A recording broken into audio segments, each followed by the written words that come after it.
கடலை பார்த்தாலும் நீலம் தெரிகிறது.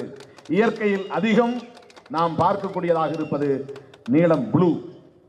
இது ஏன் எங்கு பார்த்தாலும் வியாபித்திருக்கிறது என்று சொன்னால், மற்ற வண்ணங்களை விட இந்த வண்ணத்தின் அலைநீளம் எவ்வளவு தொலைதூரத்தில் ஒரு புள்ளி நீளம் இருந்தாலும் அது பார்வைக்கு தெரியக்கூடியதாக அமையும் என்பது அறிவியல் உண்மை. அதனால்தான் வானம் முழுவதும் நீளம் வியாபித்திருக்கிறது. அது கடல் முழுவதும் பிரதிபலிக்கிறது. அப்படிப்பட்ட பிரபஞ்சத்தையே வியாபித்திருக்கக்கூடிய ஒரு வண்ணத்தை புரட்சியாளர் அம்பேத்கர் நமக்கான வண்ணமாக தேர்வு செய்தார். அம்பேத்கர் இந்த வண்ணத்தை பயன்படுத்துவதனாலேயே பலருக்கு இந்த வண்ணத்தின் மீது வெறுப்பு இருக்கிறது. நீளத்தை பயன்படுத்தாதவர்கள் பல பேர் உண்டு. மறந்தும் நீளத்தை எழுத்துக்களில் கூட பயன்படுத்த மாட்டார்கள். அதற்கு காரணம் சாதி என்கிற மனநோய்தான், சனாதனம் என்கிற கொள்கைதான். சங் பரிவார்கள் நீளத்தை ஏற்க மாட்டார்கள்.